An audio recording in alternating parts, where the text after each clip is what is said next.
wabarakatuh. Waalaikumsalam.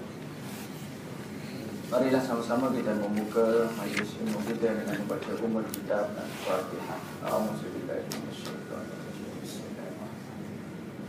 Alhamdulillahirabbil alamin. Maliki yaumiddin. Ihdinas siratal mustaqim. Siratal ladzina ghairil maghdubi 'alaihim waladdallin. Alhamdulillahirabbil alamin. Wassalatu wassalamu ala asyrafil anbiya'i wal mursalin Sayyidina Muhammad wa ala alihi wa sahbihi ajma'in. Allahumma salli wa sallim wa barik ala Sayyidina Muhammad wa ala alihi wa sahbihi wa man tabi'ahum bi ihsanin ila yaumiddin. Subhanaka la ilma lana illa ma 'allamtana innaka antal alimul hakim. Qala rabbi shrah li sadri wa yassir li amri wahlul 'uqdatam min lisani yafqahu qawli. Rabbi yassir wa la tu'assir, rabbi tammim bi khair. Rabbana anfa'na bima 'allamtana, rabbi zidna 'ilman nafi'a warzuqna fahman wasi'a bi rahmatika ya arhamar rahimin. Allahumma faqihna fid din wa 'allimna at-ta'wil wahdina siratal mustaqim. Rabbi zidna ilman nafi'a warzuqna fahman wasi'a bi rahmatika ya arhamar rahimin. Allahumma arzuqna hubbaka wa hubba man yuhibbuk warzuqna waj'al hubbaka ahabba ilaina minal ma'i barid amma ba'd. Pertama dan selamanya marilah sama-sama kita merafakkan kesyukuran kepada Allah Subhanahu wa taala. Dan alhamdulillah pada hari ini kita dipertemukan kembali untuk sama-sama kita mengupas dan membincangkan mengenai tajuk satu buku yang cukup baik untuk kita bahaskan pada masa kini yang bernama Al-Iman wal Hayat, Iman dan Kehidupan, satu karangan yang dikarang oleh Al-Fadhil Dr. Yusuf Al-Qaradawi hafizahullah ta'ala. Semoga pembacaan dan juga perbincangan kita akan dikira sebagai satu amal kebajikan di sisi Allah Subhanahu wa ta'ala, insyaallah ta'ala. Qala Allah Ta'ala fi muhkami tanzilih ba'da a'udzu billahi minasy syaithanir rajim. Mattakhadha Allahu min waladin wa ma kana ma'ahu min ilah. Idzan ladhahaba kullu ilahin bima khalaqa wa la'ala ba'dhum 'ala ba'd. Subhanallahi 'amma yasifun. Surah Al-Mu'minun ayat 91. Allah Subhanahu wa ta'ala menyebut di dalam surah Al-Mu'minun ini bahawasanya Allah Subhanahu wa ta'ala tidak mengambil, yakni tidak mempunyai anak, dan tiada Tuhan yang lain di sampingnya. Dan kalau ada Tuhan yang lain, tentulah setiap Tuhan itu membawa makhluk yang diciptakannya, dan sebahagian hendak mengalahkan yang lain. Maha suci Allah dari sifat yang mereka sebutkan itu. Intipati ayat ini telah kita kupaskan dalam siri-siri kuliah yang lain. Cuma yang kita sebutkan bahawasanya intipati ayat ini menjelaskan kepada kita Allah Subhanahu wa ta'ala huwal ahad. Sesungguhnya Allah Ta'ala ini adalah Maha Esa. Sebab itu Allah Ta'ala kata mattakhadha, tidak ada diambil dan tidak mempunyai min waladin, tak ada anak. Mahupun min ilahin ghair, tidak ada pula Tuhan yang lain yang Allah Ta'ala ambil untuk menjadi pembantu. Ini sifat Tuhan yang perlu ada kepada Tuhan. Maka pada hari ini kalaulah kita nak kata seseorang tak boleh juga, ataupun kita katakan seseorang lah, kerana ada sebahagian agama yang menjadikan manusia ataupun makhluk sebagai Tuhannya, contohnya.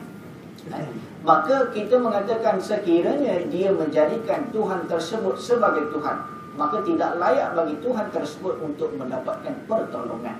Kerana apa? Kerana sifat Tuhan ini adalah maha sempurna, perfect. Mesti Tuhan perfect dan mestilah dia melebihi daripada segala sesuatu yang ada di atas muka bumi ini.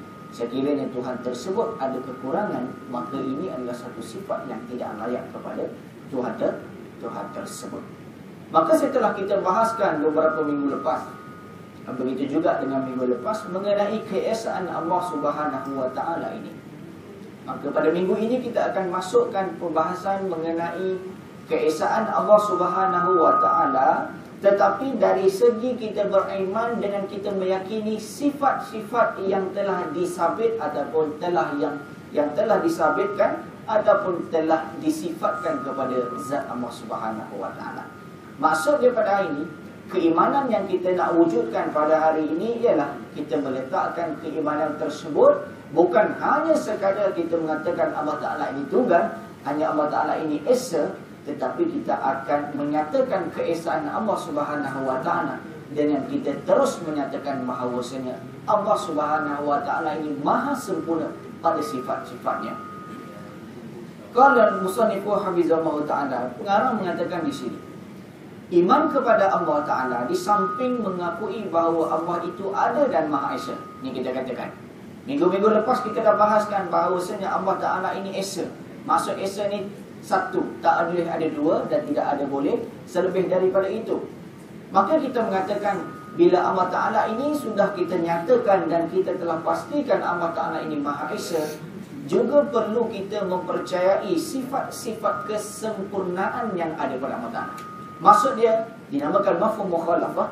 Mafhum ataupun kefahaman di sebalik itu apa dia?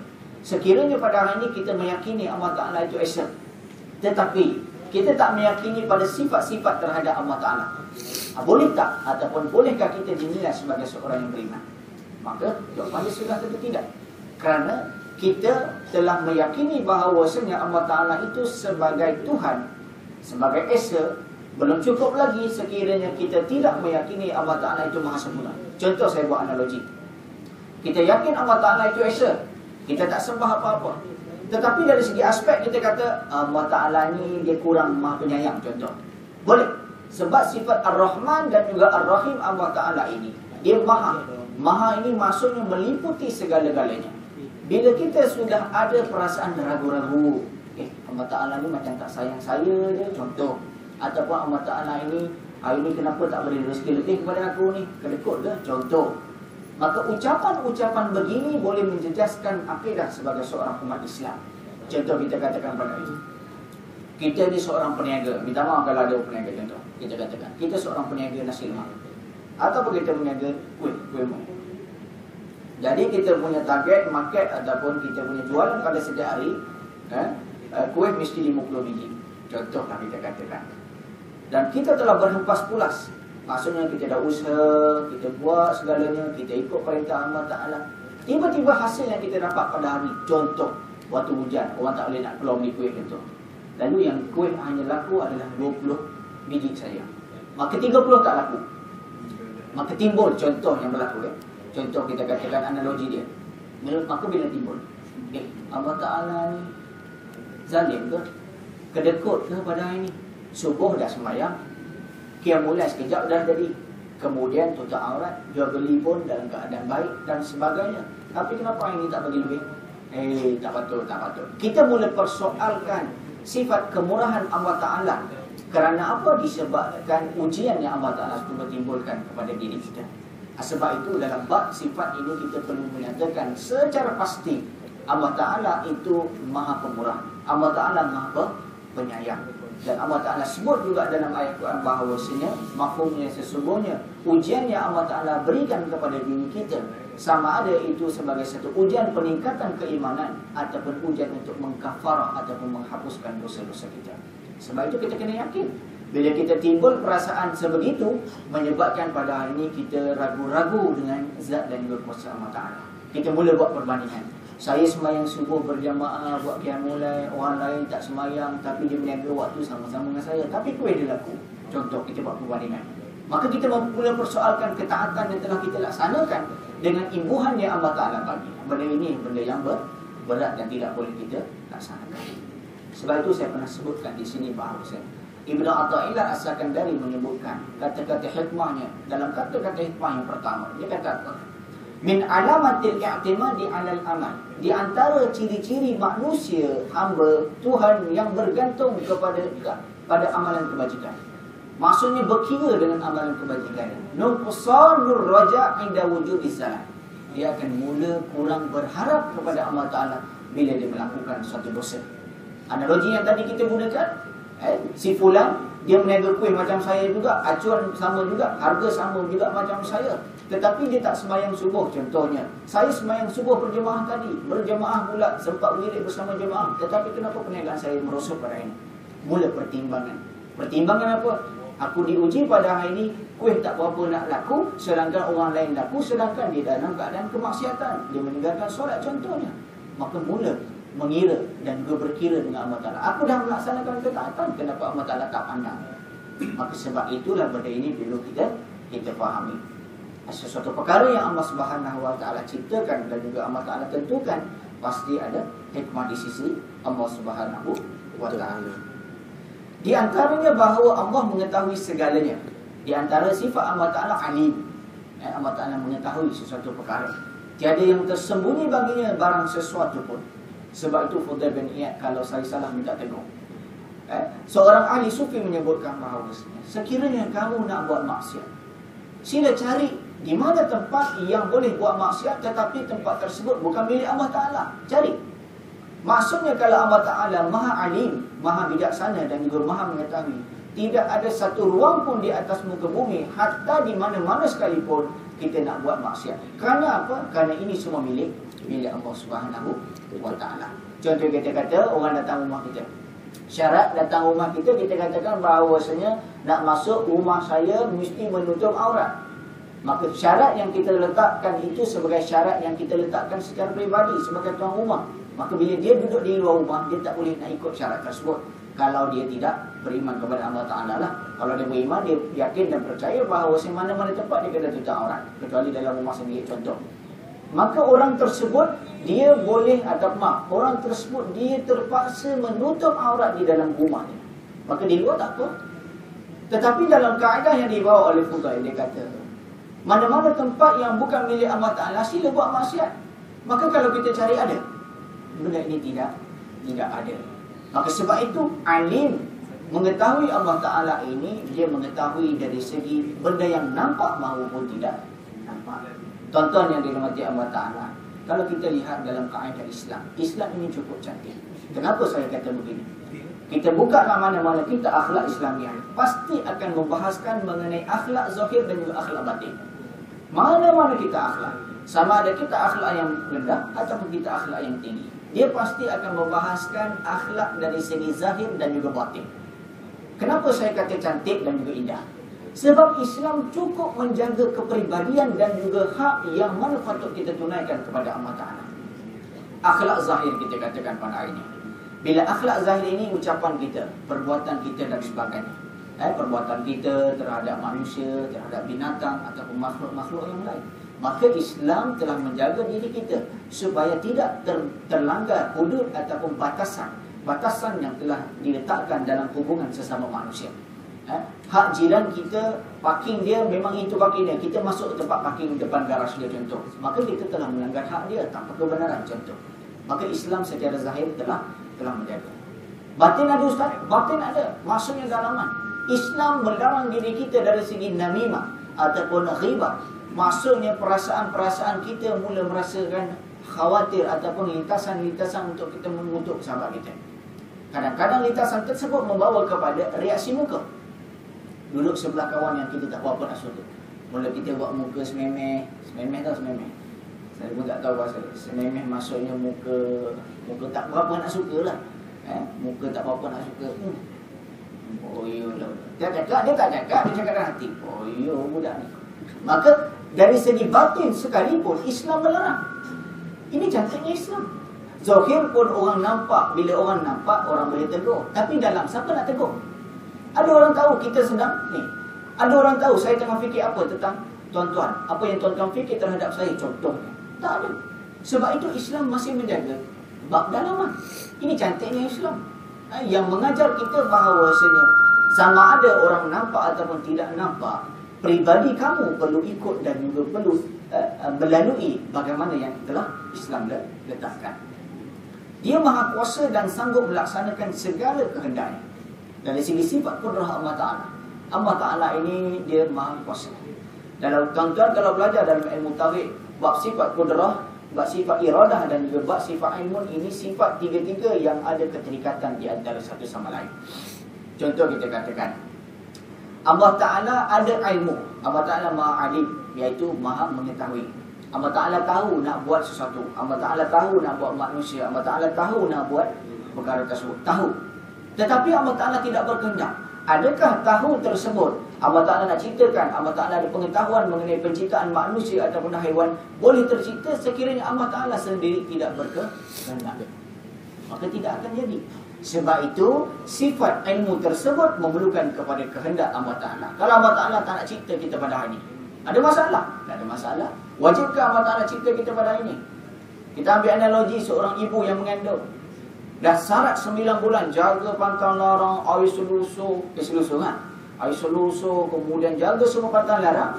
Tiba-tiba anak dilahirkan dalam keadaan tidak hidup. Contohnya anak buah pertama saya meninggal. 9 bulan lagi berapa hari nak ikut dia, meninggal. Kakak saya sendiri tak boleh terima hakikat. Sebab 9 bulan. 9 bulan ke hulu ke hilir, ke mana-mana berbawa bayi tersebut, janin tersebut, tiba-tiba waktu bersalin ditakdirkan meninggal dunia. Maka kehendak Allah Ta'ala telah menyatakan dia meninggal dunia. Tapi kehendak kita manusia, dia mesti dilahirkan. Kita dah bubuh nama, dah beli baju dan sebagainya. Tapi kehendak Allah Ta'ala mengatasi kehendak manusia.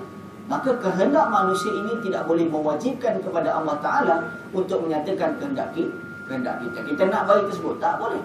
Maka perkara tersebut tidak boleh. Maka bila ada kehendak, tetapi Allah Ta'ala tak berkuasa. Tadi dia ada ilmu, Allah Ta'ala nak cipta manusia, nak cipta itu dan sebagainya. Kemudian ada kehendak nak cipta suatu perkara. Tiba-tiba Allah Ta'ala tidak ada kuasa, tidak ada kudrah. Jadi takkan jadi sampai bila-bila. Sebab itu dinamakan sebagai ta'alluqat sifat. Keterikatan dan juga pentaklukan ataupun kebergantungan di antara sifat-sifat ini ada dibahaskan dalam kitab tauhid yang lebih tinggi dibahaskan. Okey. Dia Maha Kuasa dan sanggup melaksanakan segala kehendaknya dengan tiada dapat dihalangi oleh sesiapa pun dan kekuatan apapun. Ini yang Allah Ta'ala sebut dan Nabi sebut dalam hadis 40 bahawasanya tidak ada sesuatu manfaat sekalipun yang boleh didapati oleh manusia illa ma kataballahu lah, melainkan Allah Ta'ala telah tentukan, Allah Ta'ala telah mentakdirkan. Begitu juga segala mudarat, apa-apa mudarat walaupun kecil, tidak ada sesiapa pun yang mampu untuk mendatangkan mudarat melainkan illa ma kataballahu lah, melainkan Allah Ta'ala telah mentakdirkan, telah menuliskan bahawasanya perkara tersebut akan dikenakan kepada kita. Imam Hanafi rahimahullah ta'ala ketika mana dia didatangi oleh beberapa orang yang ingin membunuhnya ketika di kota Iraq ketika itu. Lalu Imam Hanafi mengatakan bahawasanya, sebelum kamu nak membunuh aku dengan pedang yang memang dah terhunus untuk dibunuh, maka Imam Hanafi mengatakan bahawasanya, berikan aku beberapa ketika untuk aku persoalkan kepada engkau mengenai beberapa perkara. Imam Hanafi mengatakan, bolehkah kamu yakin bahawasanya seorang pengemudi, seorang yang nak berlayar dengan muatan yang penuh, dengan sampan dan sebagainya, kemudian tiba-tiba Allah Ta'ala telah takdirkan ataupun telah ditakdirkan ketika berlayar ribut, taufan dan sebagainya menyebabkan sampan pecah. Maka bila sampan pecah dan sebagainya, siapakah pengharapan kepadanya? Maka pengharapan ketika itu adakah kepada makhluk ataupun kepada benda ataupun benda yang lebih hebat daripada makhluk tersebut? Maka pencuri semua mengatakan, something ataupun kata-kata yang nak bunuh Imam Hanafi mengatakan, mestilah pengharapan kepada benda yang lain. Lalu Imam Hanafi mengatakan, pedang ataupun kamu nak bunuh aku ini tidak menjejaskan dan aku sedikit pun tidak takut dengan pembunuhan. Kerana apa yang Allah Ta'ala telah letakkan terhadap aku, sekiranya hari ini aku mati, aku akan mati. Sekiranya tidak, aku tidak akan mati. Maka apabila disebutkan sebegitu atas keyakinan tersebut, maka pembunuh tersebut menarik balik niat dan akhir sekali bertaubat. Kerana apa? Kerana keyakinan Imam Hanafi untuk bagi tahu bahawasanya aku sedikit pun tidak takut akan cubaan dan juga perkara tersebut. Kerana perkara tersebut Allah Ta'ala telah tentukan. Jadi firman Allah Subhanahu wa Ta'ala di dalam surah Al-An'am, Allah Ta'ala menyebutkan, a'udzubillahi minasyaitonirrajim, wa 'indahu mafatihul ghaibi la ya'lamuha illa hu wa ya'lamu ma fil barri wal bahr wa ma tasqutu min waraqatin illa ya'lamuha wa la habatin fi zulumatil ard wa la ratbin wa la yabisin illa fi kitabim mubin. Surah Al-An'am ayat 59. Allah Ta'ala menyatakan dan di sisi Allah kunci perkara yang ghaib. Maksudnya di sisi Allah Ta'ala ini perkara-perkara yang ghaib sudah menjadi ketetapan dan juga menjadi pengetahuan di dalam pengetahuan Allah Ta'ala. Tiada yang mengetahui melainkan Dia. Yang hari ini kita sendiri tak tahu apakah nasib kita pada akan datang, sama ada di dunia ataupun di akhirat. Dan Dia mengetahui apa yang ada di daratan dan di lautan. Dan sehelai daun yang gugur diketahui juga oleh Allah Ta'ala. Sehatta ataupun sehinggakan sehelai daun pun benda ini di bawah pengetahuan Allah Subhanahu Wa Ta'ala. Tidak ada sebutir biji dalam kegelapan bumi yang basah dan yang kering, melainkan semuanya ada dalam kitab yang terang. Maksudnya dalam ketentuan Allah Subhanahu Wa Ta'ala. Maka inilah sifat keesaan dan juga kehebatan sifat-sifat Allah Subhanahu Wa Ta'ala yang maha sempurna. Itu maha kita pada hari ini ialah maha ini maksudnya meliputi segala-galanya. Maka sifat kemuliaan dan juga sifat-sifat Allah Subhanahu Wa Ta'ala ini allazi la yaghlibuhu syai'un. Dia tidak boleh dikalahkan oleh sesuatu sekalipun. Kita kata bahawa hebat benda ni, tapi adakah hebat dia mengatasi kehebatan Allah Subhanahu Wa Ta'ala? Sebab itu pernah saya persoalkan di sini, bahawa saya pernah menyatakan bagaimanakah kedudukan manusia pada hari ini yang mengguna nama sifat-sifat Allah Ta'ala. Saya pernah tanya di sini. Dan benda ini ada dibahaskan dalam kitab-kitab tauhid. Pada hari ini kita guna nama kita sebagai siapa? Al-Aziz, Maha Perkasa, Al-Jabbar, Al-Mutakabbir. Mutakabbir tak payahlah, mungkin tak ada. Ataupun kita katakan Ar-Rahman. Siapa nama? Rahman, Abdul Rahman. Nama siapa? Abdul Rahim, pemurah, penyayang. Adakah sifat Allah Ta'ala itu ataupun nama yang kita guna tersebut boleh kita samakan dengan kedudukan kita dengan Allah Ta'ala, bahawasanya Allah Ta'ala itu Maha Penyayang? Maka ulama tauhid mengatakan boleh kita menggunakan nama tersebut, tetapi kita akan meyakini bahawasanya Allah Ta'ala sifat Rahim Dia lebih hebat dan juga lebih hebat dan menguasai sifat Ar-Rahim yang kita ada. Mungkin kita kata ini Rahim ni penyayang, mungkin ada sifat-sifat penyayang pada dia, maka kita akan katakan sebegitu. Tetapi kita tidak akan pernah mengatakan sifat Ar-Rahim, si Rahim tersebut mengatasi dan juga menyamai ataupun lebih kurang dengan sifat Ar-Rahim Allah Ta'ala. Tidak akan. Maka kalau kita kata begitu, benda ini berlaku masalah kepada Muhammadiyah. Okey. Maka wala yaqhar iradatuhu syai'in, dan juga Allah Ta'ala ini dia tidak akan kalah dengan apa-apa satu perkara.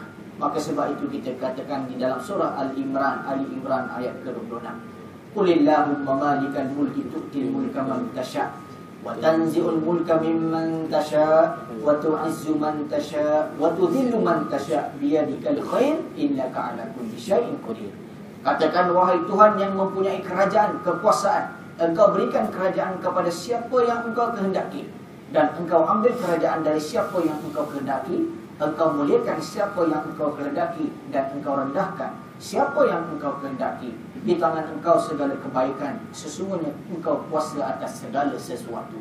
Maka kita yakini bahawasanya apa sahaja yang diberikan dari segi di ayat ini diceritakan mengenai al-mulk, kekuasaan, kerajaan, kepimpinan dan juga sebagainya. Maka kita meyakini yang beri itu Allah Ta'ala, dan Allah Ta'ala boleh ubah dan juga tarik sampai Allah Ta'ala nak kehendaki.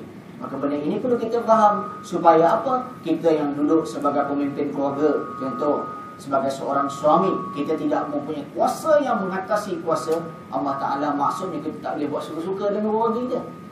Kita nak terajang isteri, nak terajang anak, contoh, tak boleh. Kerana hak tersebut Allah Ta'ala bagi amanah sementara saja untuk kita mentadbir urusan keluarga kita, supaya apa? Keluarga-keluarga kita dalam keadaan beribadah dan juga mentauhidkan Allah Subhanahu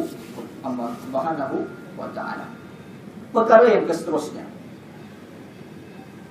wa huwal qadirul ladzi la yu'jizuhu syai'un, dan Allah Ta'ala itu maha kuasa dan tidak akan dikalahkan dengan sesuatu perkara. Yujibul muttarri idza da'ah, dan Allah Ta'ala akan ijabah ataupun mengkabulkan, akan mendengar setiap seruan-seruan yang ada kepada manusia tersebut. Wa yakshifus su', begitu juga Allah Ta'ala akan membuka segala sesuatu. Wa yuhyil 'izam wa hiya ramim wa yu'idul khalqa kama bada'u awwal marrah wa huwa ahwanu 'alaihi Tabarakallazi biyadihi mulk wa huwa ala kulli syai'in qadir. Maka Maha suci bagi Tuhan yang mana memiliki kerajaan, wa huwa ala kulli syai'in qadir, dan sesungguhnya dia maha kuasa terhadap sesuatu yang telah ditentukan terhadap makhluk dan sebagainya. Maka kekuasaan Allah Ta'ala ini dia tidak akan dikalahkan dengan apa-apa sekalipun. Wa huwal hakimul ladzi la yakhluqu syai'an abatha. Dan Allah Ta'ala ini maha bijaksana. Maha bijaksana terhadap setiap sesuatu yang Allah Ta'ala telah ciptakan. Dan perkara tersebut adalah tidak ada dalam keadaan sia-sia. Tiada dengan sia-sia. Agak-agak kita lah. Allah Ta'ala ciptakan daun kecil saja. Tetapi adakah dalam pemikiran kita bahawasanya Allah Ta'ala cipta benda yang remeh-temeh ataupun saja-saja? Kita dulu pernah belajar dalam kaedah sains ataupun kita belajar dalam mana-mana ilmu. Apakah peranan yang bernama kening? Kening ni. Maka bila orang kaji, rupanya kening inilah yang menjadi satu penghalang apabila kita mandi supaya air tak masuk terus dalam mata. Ini bahaskan secara ilmu logika. Begitu juga dengan bulu roma. Cuba kalau tak ada bulu roma, maka bulu roma inilah yang akan menghalang diri kita daripada kesedukan yang melampau. Maka benda kita nampak air, bulu pun nak fikir. Contoh, maka dalam bab penciptaan Allah Ta'ala terhadap makhluk maupun terhadap apa sekalipun di atas muka bumi, pasti Allah Ta'ala ada tujuan dan juga ianya bukanlah suatu perkara yang sia-sia. Wala yaf'alu fi'lan aw yusharri'u syar'an illa lihakam. Dan Allah Ta'ala juga tidak menciptakan sesuatu peraturan, melainkan peraturan tersebut untuk kebaikan. Kita tengok pada ini. Allah Ta'ala mengharamkan arak. Contoh kata Allah Ta'ala kata innamal khamru wal maisir wal ansab wal azlam rijsun min amali syaitan fajtanibu. Allah Ta'ala kata dalam Al-Quran, sesungguhnya arak, judi, tilik nasib, tenung nasib, semua benda ini rijsun min amali syaitan fajtanibu. Maka kita tengok pada ini dalam bab arak. Kenapa Islam larang? Karena benda ini memberikan kemudaratan. Memberikan kemudaratan pada diri dan juga kepada keluarga dan juga masyarakat. Itu dalam bab arak contohnya. Dan dalam bab arak ini kita nak tanya, berapa banyak air ataupun minuman yang Allah Ta'ala telah haramkan melainkan arak. Begitu juga dengan minuman-minuman yang dicuri contohnya. Maka perkara tersebut telah menyatakan di sini Allah Ta'ala hanya haram sikit saja. Tapi yang boleh minum macam-macam, fresh orange, macam-macam air serai lah, apa-apa, macam-macam. Hari ni yang orang gabung air-air macam-macam, semua boleh minum. Tetapi kenapa manusia memilih kepada perkara-perkara yang haram? Maka pernah saya tanya kepada suatu jemaah, kita tanya, kenapa? Dia kata sebab apa Ustaz? Sebab arak tu sedap. Sebab manusia meletakkan pemikiran bahawa sedap arak tersebut, maka sedap. Kita tak pernah minum, kita tahu. Tapi bila orang yang pernah melalui zaman tersebut, dia akan kata memang sedap Ustaz. Sedap apa? Sebab dia sedang dalam keadaan berkhayal. Itu yang menyebabkan. Begitu juga dengan maisir, judi, Allah Ta'ala telah larang. Kerana apa? Kerana membazir, buang masa. Benda yang paling besar dalam bab ini ialah kerana dia sudah meletakkan syarat ataupun dia telah meletakkan bahawa nasibnya di atas nombor tersebut, nasibnya terhadap perkara tersebut. Akhir sekali dia telah membelakangkan Allah Subhanahu Wa Ta'ala dalam menentukan rezeki dan sebagainya. Begitu juga dalam bab-bab yang lain. Alam semesta ini menjadi saksi kenyataan tentang itu dan juga malaikat-malaikat, sebagaimana disebutkan dalam firman Allah Subhanahu Wa Ta'ala, qalu subhanaka la ilma lana illa ma 'allamtana innaka antal alimul hakim. Malaikat-malaikat itu mengatakan, Maha suci mulia Engkau wahai Allah, kami tiada mempunyai pengetahuan selain daripada apa yang Engkau ajarkan kepada kami. Sesungguhnya Engkau Maha tahu dan bijaksana. Maka apa yang Allah Ta'ala telah tentukan, perkara itu dalam pengetahuan dan juga kebijaksanaan Allah Subhanahu Wa Ta'ala. Dan tuan-tuan, kita nak sebutkan di sini, sifat apabila kita bukan membuat argument, bukan kita buat dakwaan, bukan kita buat pencerahan, tetapi sifat kadang-kadang kita nak tahu kenapa Allah Ta'ala suruh itu, ini dan sebagainya. Itu kita belajarlah. Saya nak katakan sampai tahap begitu, para malaikat sekalipun pernah mempersoalkan perkara-perkara sebegini. Kita ambil contoh dalam surah Al-Baqarah ayat ke-30. Saya banyak menggunakan ayat ini kerana ayat ini cukup banyak intifati yang kita ambil. Allah Ta'ala sebut, wa idh qala rabbuka lil malaikati inni ja'ilun fil ardi khalifah. Dan tatkala dikatakan kepada para malaikat bahwasanya akan dijadikan inni ja'ilun fil ardi khalifah, akan dilantik di kalangan manusia tersebut ataupun manusia sebagai khalifah di atas muka bumi. Lalu apa yang dibuat oleh malaikat ataupun apa yang dialog berlaku? Malaikat berkata, qalu ataj'alu fiha may yufsidu fiha wa yasfiku dima. Malaikat kata, hai Allah Ta'ala, bahasa mudah kita ini, kenapa nak jadikan manusia yang mana mereka ini may yufsidu fiha wa yasfiku dima, yang melakukan kerosakan di atas muka bumi, dalam masa yang sama mereka ini menumpahkan darah di atas muka bumi. Maksudnya manusia punya sifat. Lalu Allah Ta'ala kata, qala inni a'lamu ma la ta'lamun. Sesungguhnya aku tahu apa yang kau tidak tahu. Maka perkara ini kita nak jelaskan bahawasanya pengetahuan-pengetahuan yang kita jangkakan bahawasanya ini dah yang terbaik, tetapi di sisi Allah Ta'ala belum tentu yang terbaik. Inilah kita diajar di dalam surah Istikharah. Wahai Allah Ta'ala, kita katakan, sesungguhnya salah satu perkara yang mana nak ditentukan kepada aku, biarlah perkara tersebut adalah satu perkara yang baik di sisimu dan di sisi aku. Dan sekiranya baik di sisi aku, tidak baik di sisi kamu, maka janganlah berikan perkara tersebut terhadap diriku. Maka perkara tersebut kita nak bagi tahu bahawa mungkin kita katakan bahawa di sisi diri kita bahawa itu yang terbaik, tetapi di sisi Allah Ta'ala tidak berapa nak baik. Contoh, maka perkara tersebut perlu kita fahami dan juga kita hadami mengenai perkara-perkara tersebut. Dan mungkin yang terakhir pada hari ini bahawasanya Allah Ta'ala ini mempunyai sifat kasih sayang pada segenap makhluknya, terutama manusia. Maksudnya sifat rahim Allah Subhanahu wa Ta'ala ini, dia ini adalah satu sifat yang mengakasi dan juga mendahului sifat kemurkaan Allah Ta'ala. Allah Ta'ala tetap akan mengasihi dan juga menyayangi kita sebagai makhluk. Sebab itu disebutkan dalam kitab ini, wa huwar rahimul ladzi sabaqat rahmatuhu ghadabuhu. Bahawasanya rahmat Allah Ta'ala ini akan mendahului kemurkaan Allah Ta'ala. Allah Ta'ala tidak akan menyiksa kita tanpa Allah Ta'ala berikan peringatan, berikan kasih sayang dia dahulu, melainkan Allah Ta'ala akan selepas itu kalau tidak mahu, maka Allah Ta'ala akan seksa ataupun memberikan balasan terhadap diri kita. Wa qulil haqqu min rabbikum faman syaa'a falyu'min wa man syaa'a falyakfur. Surah Al-Kahfi Allah Ta'ala kata, dan katakanlah wahai Muhammad, kebenaran daripada Tuhan kamu. Barang siapa nak beriman, silakan beriman. Barang siapa nak kufur, silakan kufur. Maka ayat yang pertama Allah Ta'ala kata, wa qulil haqqu min rabbikum. Maka Allah Ta'ala perintahkan kepada Nabi, cerita dulu kebenaran daripada Tuhan kamu. Maksudnya berikan penjelasan dahulu. Bukannya Allah Ta'ala terus seksa, ini tidak beriman, silakan. Yang kafir, silakan. Yang beriman, ini syurga. Yang tidak beriman, ini neraka. Tak ada. Tetapi Allah Ta'ala bagi dulu, bagi peringatan. Al-haqqu min rabbikum, kebenaran daripada Tuhan kamu, ini dia. Maka terserah kepada kamu nak beriman ataupun tidak mahu beriman.